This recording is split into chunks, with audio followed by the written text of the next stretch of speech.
আমরা কি আমাদের উলামা সমাজকে সেভাবে দেখতে চাই? আমরা কিভাবে দেখতে চাই? আমরা দেখতে চাই মুহাম্মদুর রাসূলুল্লাহ সাল্লাল্লাহু আলাইহি ওয়াসাল্লামের কলিজার টুকরা সাহাবায়ে কেরাম রিদওয়ানুল্লাহি তাআলা আলাইহিম আজমাইন, তারাই তো উলামায়ে কেরামের মূল মডেল, তাই না? আমরা ওই মডেল অনুযায়ী আমাদের উলামায়ে কেরামকে দেখতে চাই। সত্যিকার অর্থে আল্লাহ তাআলা যাকে দিনের তাফাক্কু দান করেছেন, তিনি এর বাইরে যাওয়ার কোনো সুযোগ নেই। আমাদের ইলমের চর্চা এটারও কেন্দ্রবিন্দু কিতাবুল্লাহ এবং সুন্নতে রাসূলুল্লাহ সাল্লাল্লাহু আলাইহি ওয়াসাল্লাম। আর আমাদের আমলের মডেল মহান আল্লাহকে আনুগত্য করার, আল্লাহর বিধান মানার নির্ভুল পূর্ণাঙ্গ মডেল হচ্ছেন মুহাম্মদুর রাসূলুল্লাহ সাল্লাল্লাহু আলাইহি ওয়াসাল্লাম। মহান আল্লাহ তাআলা এবং তার রাসূলের আনুগত্যের মডেল হচ্ছেন সাহাবায়ে কেরাম রিদওয়ানুল্লাহি তাআলা আলাইহিম আজমাইন। এই পর্যন্ত যদি মুসলিম উম্মাহ আমল করে, এই উম্মার বিভ্রান্ত হওয়ার কোনো কারণ নেই। সমস্যাটা এই জায়গায়। মুহাম্মদ রাসূলুল্লাহ সাল্লাল্লাহু আলাইহি ওয়াসাল্লাম এবং তার প্রিয় সাহাবীদের আমলের যে অংশ নিরাপদ, মিষ্টি মিষ্টি ভালো লাগে, কোনো ঝুঁকি নাই, ঝামেলা নেই, বরঞ্চ সব জায়গায় বলে আলবত আলবত, খুব ভালো, খুব ভালো, আপনিই ভালো, এইরকম যে সমস্ত জায়গায় অভিবাদন পাওয়া যায়, সেই জায়গাতে আমল করতে কারো কোনো অসুবিধা হয় না। কিন্তু বদরের ওই পাহাড়ের উপত্যকায় দাঁড়িয়ে জালিমের চোখে চোখ রেখে বলে দেওয়া যে হক কখনো বাতিলের কাছে মাথা নত করবে না, ওই আমলটা করা বড় কঠিন। আমরা সবাই জানি মক্কায় রাসূল করিম সাল্লাল্লাহু আলাইহি ওয়াসাল্লাম এবং তার সাহাবায়ে কেরাম রিদওয়ানুল্লাহি তাআলা আলাইহিম আজমাইন, তারা অনবরত শুধু কুরবানির নজরানা পেশ করে গেছে, কোনো অন্যায়ের তাৎক্ষণিক জবাব দেননি, শুধু সহ্য করেছেন, সবর করেছেন। তিলে তিলে জ্বলে জ্বলে মানুষগুলা মানুষের খাঁটি মুমিনে পরিণত হয়েছে। মদিনার যাওয়ার পরে মক্কাবাসী আরও অস্থির হয়ে ওঠে। শিকার তো আমাদের হাতের চঙ্গলের ভিতরে ছিল, এখন যে হাত ছাড়া হয়ে গেল। এখন যে শুনি মদিনার বিভিন্ন ঘর থেকে, প্রতিটি ঘর থেকে যুবকরা বেরিয়ে এসে মুহাম্মদের কাছে সাল্লাল্লাহু আলাইহি ওয়াসাল্লাম বায়াত নিচ্ছে, শপথ নিচ্ছে। এই শপথ তো আর কিছু না, এই শপথ আমরা যে তাদের উপরে অত্যাচার জুলুম করেছি তার প্রতি সুদ নেওয়ার শপথ। কিন্তু তাদের এই ধারণা ইতিহাসে মিথ্যা প্রমাণিত হয়েছে। মক্কা বিজয়ের সময় রাসূল করিম সাল্লাল্লাহু আলাইহি ওয়াসাল্লাম যখন তাদের কাছে জানতে চাইলেন, আজ তোমরা আমার কাছে কি চাও, বিচক্ষণ ব্যক্তিটি দাঁড়িয়ে বলেছিলেন, আপনি আমাদের উত্তম ভাই এবং উত্তম ভাতিজা। মানে মেসেজ হলো উত্তম ভাই এবং ভাতিজার কাছে একজন মানুষ বা একটা সম্প্রদায় যা চায়, আপনার কাছে আমরা তাই চাই। কিন্তু এটা তারা বলল না, শুধু এতটুকু বলে বসে মহান আল্লাহর নির্দেশের অপেক্ষায় অল্পক্ষণ গেল। তারপরে রাসূল মকবুল সাল্লাল্লাহু আলাইহি ওয়াসাল্লাম তার প্রিয়জনদেরকে ডেকে বললেন, তোমরা ঘোষণা করে দাও, মদিনার গলিতে গলিতে ছড়িয়ে পড়ো, জানায় দাও জনগণকে, আজ তাদের সবাইকে মহান আল্লাহর পক্ষ থেকে, তার রসুলের পক্ষ থেকে সাধারণ ক্ষমা ঘোষণা করা হবে। ইল্লা আশারা, 10 জন ছাড়া। এদের নামটাও জানিয়ে দিলেন যে এদেরকে যেখানে পাওয়া যাবে সেখানেই তাদের উপর মৃত্যুদণ্ড কার্যকর করা হবে।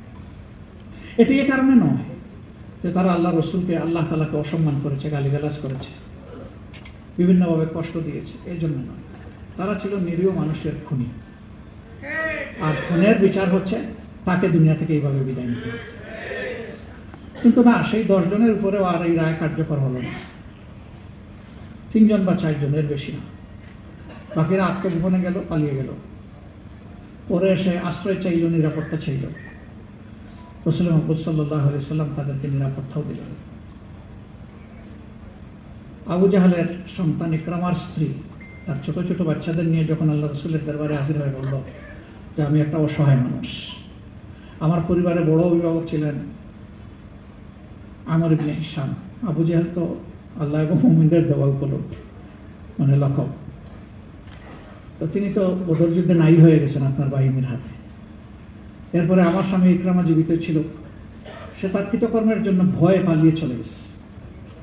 আমি এখন অসহায় হিসাবে আমি কিভাবে থাকবো? আমার মতো একজন অসহায় নারীকে যদি আপনি বিবেচনায় নিয়ে আমার স্বামীকে একটু নিরাপত্তা দিতেন। রাসূল করিম সাল্লাল্লাহু আলাইহি ওয়াসাল্লাম ভাবছিলেন হযরত সুমাইয়াকে যখন হত্যা করা হয়, তখন আবু জেহেল এই নিকৃষ্ট কাজটি সমাধা করেছিল এবং তার সন্তান তার হাতে সেই অস্ত্রটা তুলে দিয়েছিল। কি করব আমি? এছাড়াও আরো অনেকগুলো খুনের ঘটনা জড়িত। কিন্তু একজন মাকে সম্মান করে, যিনি ইতিমধ্যে ঈমান এনেছেন, বায়াত এনেছেন, তিনি যেহেতু সাহায্য চাচ্ছেন, তাকে মাফ করে দিলেন এবং বললেন যাও, তাকে নিরাপত্তা দেওয়া হবে। স্ত্রী গেলেন স্বামীকে নিয়ে আসতে, বলে তুমি কি পাগল হইছো? আমারে মোহাম্মদ পাইলে ছেড়ে দিবে টুকরা টুকরা করে, বরঞ্চ আমি বেঁচে থাকলে কোনোদিন ফিরে যাওয়ার সম্ভাবনা থাকবে, আর তোমাদের খোঁজখবরটা দূর থেকে হলেও নিতে পারো। যাও যাও, তুমি চলে যাও। তার স্ত্রী তখন বললেন অসম্ভব, তোমরা যাই অপবাদ দাও, জীবনে কেউ বলতে পারবে না যে মোহাম্মদ কখনো একটা মিথ্যা কথা বলেছে। কেউ বলতে পারবে না যে তিনি কখনো কারোর সাথে ওয়াদা দিয়ে তা লঙ্ঘন করেছেন। আমি বিশ্বাস করি তিনি যা বলেছেন সত্য বলেছেন এবং তোমাকে আমার সাথে যেতে হবে। যদি তুমি না যাও তাহলে আমাদের এখানে দফা হয়ে যাবে। ইকরামা তখন আসতে বাধ্য হলেন। তিনি বায়াত নিলেন, কাতেবে ওহী নিযুক্ত হলেন, হাদিসের রাবি হওয়ার সৌভাগ্য অর্জন করলেন, যুদ্ধের ময়দানে মুজাহিদ হওয়ার সৌভাগ্য অর্জন করলেন, যুদ্ধের ময়দানে সেনাপতির ঝান্ডা বহন করার মর্যাদা, এবং সেই ঝান্ডা থাকা হাতে থাকা অবস্থায় তিনি শাহাদত বলেন। তাহলে মক্কাবাসী যা বলেছিল যে এই শপথ নেওয়ার মানে হচ্ছে যে এরপরে এসে রক্তের প্রতিশোধ নেওয়া, প্রমাণ হলো না, প্রতিশোধ নয়, ইসলামে ক্ষমাই হচ্ছে সবচেয়ে বড় হাতিয়ার। আজকে ইসলামের বিরুদ্ধে অনেক খারাপ ধারণা সমাজকে দেওয়া হয়। যদি ইসলামী অনুশাসন সমাজে কায়েম হয় তাহলে হাত একটাও থাকবে না, কারণ ম্যাক্সিমাম তো চুরি করে বিভিন্নভাবে, সবগুলা অন্তত এক হাত তো চলে যাবে। আর মানুষ দেখলেই বলবে আপনি তাইলে কামাই করেছিলেন। এরপরে যারা আরেকটা অপকর্ম করে এদের গলা উড়ে যাবে। এইভাবে পুরুষ শূন্য সমাজে পরিণত হবে। আমরা জিজ্ঞেস করতে চাই, রাসূল করিম সাল্লাল্লাহু আলাইহি ওয়াসাল্লাম এবং তার সাহাবীদের শাসনামলে কতটা মানুষের হাত কাটা গেছিল? ইতিহাস থেকে ওরা একটা বলুক, কতজন মানুষকে হত্যার উপর প্রতিষ্ঠিত করতে হয়েছিল, ওটা বলুক সাহস থাকলে। এর কোনো ডাটা দিতে পারবে না, কারণ হয় নাই বললেই চলে। সেই সমাজটা নৈতিক শিক্ষায় উজ্জীবিত ছিল, আল্লাহর দেওয়া ওয়াহির শিক্ষায় তারা পরিপূর্ণ ছিল। সেই নিয়ামত, সেই রহমত থাকার কারণে আইনটা শুধু তাদেরকে সতর্ক করে দিয়েছে। তারা কার্যত আইনকে ভয় করে নাই, তারা আল্লাহ তাআলাকে ভয় করেছে। তারা আল্লাহ তাআলাকে ভয় না করলে ওই যে মহিলা, তার এটা তো কেউ দেখে নাই, তিনি তো নিজের থেকে এসে বিচার প্রার্থী হয়েছিলেন যে আমার উপর শরীয়তের হুকুম আপনি কায়েম করুন। রাসূল করিম সাল্লাল্লাহু আলাইহি ওয়াসাল্লাম বারবার মুখ ফিরিয়ে নিয়েছিলেন, আর মহিলা ওইদিকে আবার বলতেছিল। কিসের বয়স এটা? উনি তো কোনো পুলিশ পাঠিয়ে তাকে ধরে আনেননি। তার মনের পুলিশ আল্লাহর ভয়ে যে আখেরাতে যাতে আমাকে শাস্তি পেতে না হয়, দুনিয়া আমার উপর হয়ে যাক।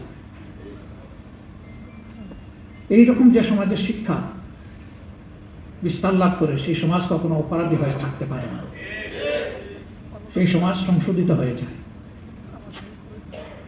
এই আমলটা প্রথমে করবেন উলামায়ে কেরাম, বলবে যে আপনারা কি বেঁচে গেলেন? তাহলে না, আমরা বেঁচে যাই, কিন্তু আপনারা হচ্ছেন ইমামুল হাইয়া ওয়াল মাইয়া, জীবিত মানুষের ইমাম সামনে দাঁড়ান, আর আমরা মরে গেলে আপনারা জাস্ট লাশটা সামনে নিয়ে আপনারা দাঁড়ান, কিন্তু আপনাদের পিছনে আবার সবাই দাঁড়ায় যায় ইক্তেদা করার জন্য। কাজে যিনি সামনে আসেন আমলটা তাকে শুরু করতে হবে। ইমাম আল্লাহু আকবার বলার আগে কি মুসল্লি বললে হবে? আগে ইমাম সাহেব বলবেন, তারপরে তাকে অনুসরণ করবে মুসল্লি। এখন যারা উলামায়ে কেরাম, শয়তান তাদেরকে তালাক দিয়ে চলে গেছে, তাই না? হ্যাঁ, বরঞ্চ আরো বড়টা নিয়োগ দিছে।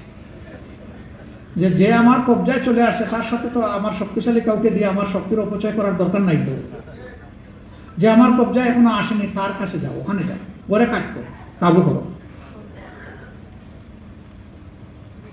সম্মানিত ভাইয়েরা, যদি এই বিষয়টা আমরা সামনে রাখি তাহলে আমাদের সতর্কতার মাত্রা হতে হবে সাধারণ মানুষের চেয়ে অনেক বেশি। আল্লাহর ভয় মুখের কোনো কথা নয়, এটি আমলের মাধ্যমে দেখা যায়, বোঝা যায়। এটা মুখ দিয়ে বলতে হয় না। ওই মহিলার মতো যার অন্তরে সত্যিকার অর্থে আমলের ভয় আছে, আল্লাহর ভয় আছে, সে তার আমলটা ওইরকম। এই মহিলার কবর হওয়ার পরে কেউ কেউ একটু হালকা উপবাস করছে, কোনো মানুষ দেখে নাই, এটা একটা কবিরা গুনাহ ছিল।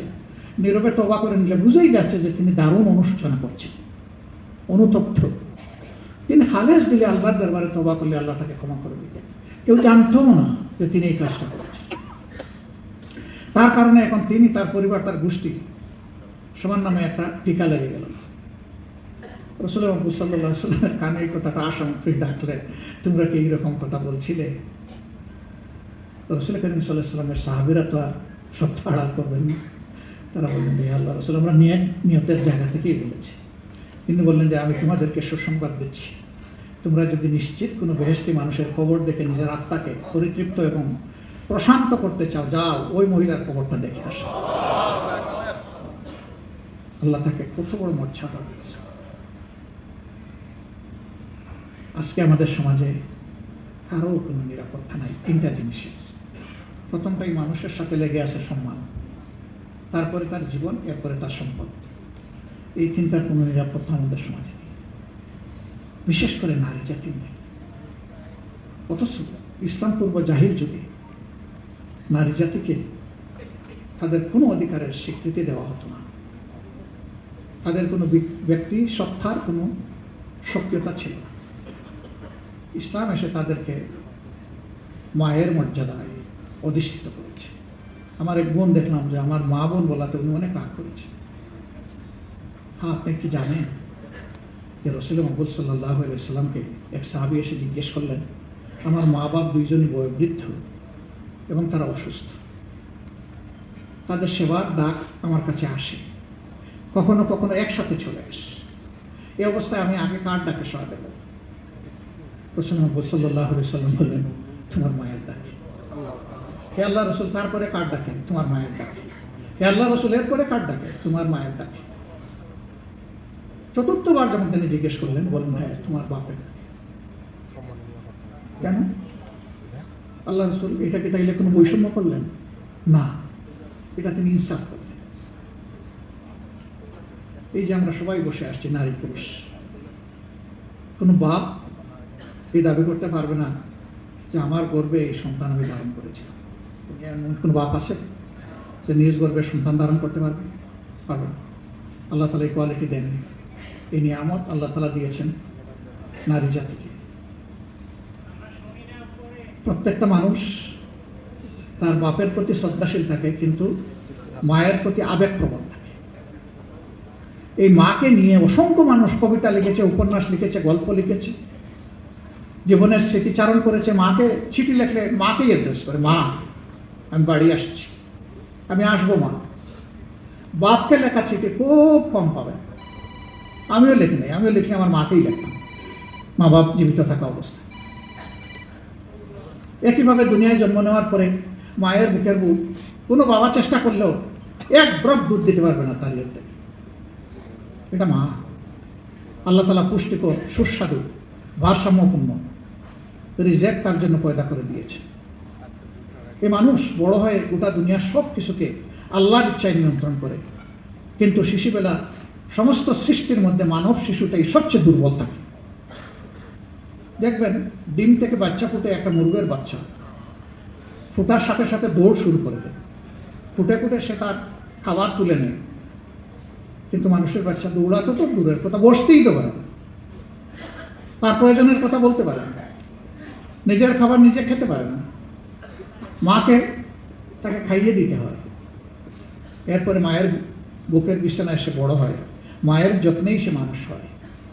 রাসূল করিম সাল্লাল্লাহু আলাইহি ওয়াসাল্লাম ওই সাহাবী হয়তো তখন আমি জানি না তার মনের অবস্থা কী ছিল, হয়তো তিনি এমন ভাবছিলেন যে আল্লাহ রসুল বোধহয় শুধু মায়ের কথা বলতেই থাকবেন। এটি হচ্ছে তাদের মর্যাদা, এটা তাদের পাওনা, এটা ইনসাফ, এটা ন্যায় বিচার। যেই জাতি তার মাকে, মায়ের জাতিকে সম্মান করতে পারে, আল্লাহ তাদেরকে সম্মানিত করে। এই কথাগুলো আপনি যখন মিম্বর থেকে বলতে যাবেন তখন সবার ভালো লাগবে না। এর সাথে আপনি যখন বলতে যাবেন আমর বিল মারুফ এবং নেহি আনিল মুনকারের কথা, একদল খেপে গিয়ে বলবে, এই আপনি এতদিন তো ভালোই বলছিলেন, এখন আপনি রাজনীতি শুরু করে দিলেন। আপনি বলছেন কোরআনের আয়াত, সে বলতেছে রাজনীতি। এখন কোরআনের আয়াত যদি রাজনীতি হয় তাইলে কি ইমাম সাহেব বা খতিব সাহেব এটা বাদ দিবেন? এটা তার বাদ দেওয়ার এখতিয়ার আছে না? নাই তো। তিনি বলবেন, যার ভালো লাগে সে কবুল করুক, যার লাগে না সে অন্ধ থাকুক, অসুবিধা নেই তো। কাউকে তো জোর করা হচ্ছে না যে এটা আপনাকে মানতেই হবে। তার দায়িত্ব নসিহত করা, সত্য আওয়াজ পৌঁছে দেওয়া, এটা বাধা দেওয়া উচিত নয়। যারা বাধা দেন তারা আবেগের জায়গা থেকে দেন, এটা তাদের জন্য প্রয়োজন, সবার জন্য প্রয়োজন। একটা কথা মেনশনেবল, কালামে হাকিম কোরআনুল মজিদ শুধু মুসলমানদের জন্য নয়, এমনকি শুধু মানুষের জন্য নয়। এই কোরআনে সমস্ত সৃষ্টির শৃঙ্খলার বিধান আল্লাহ তাআলা দান করেছে। একটা নিরীহ প্রাণীকে অন্যায়ভাবে আপনি তার ক্ষতি করতে পারবেন না। কি পারবেন কি পারবেন না সব কিছু এখানে আছে। সুতরাং মহান আল্লাহ, যিনি সকল প্রাণীর স্রষ্টা, সকল জীবের স্রষ্টা, সকল সৃষ্টির স্রষ্টা, তিনি তার সৃষ্টির প্রয়োজন যা জানেন, অন্য কেউ তা জানার কোনো প্রশ্নই উঠে না। তিনি সব কিছুর যোগান দেন। আমাদের মাথার উপরে সূর্যটাকে কোনো বৈজ্ঞানিক তৈরি করেছেন নাকি? না কোনো দেশের কোনো কালের কোনো শাসক তৈরি করেছে? চারটা, আমাদের মাথার উপরের সাতটা, আসমানটা, ওখান থেকে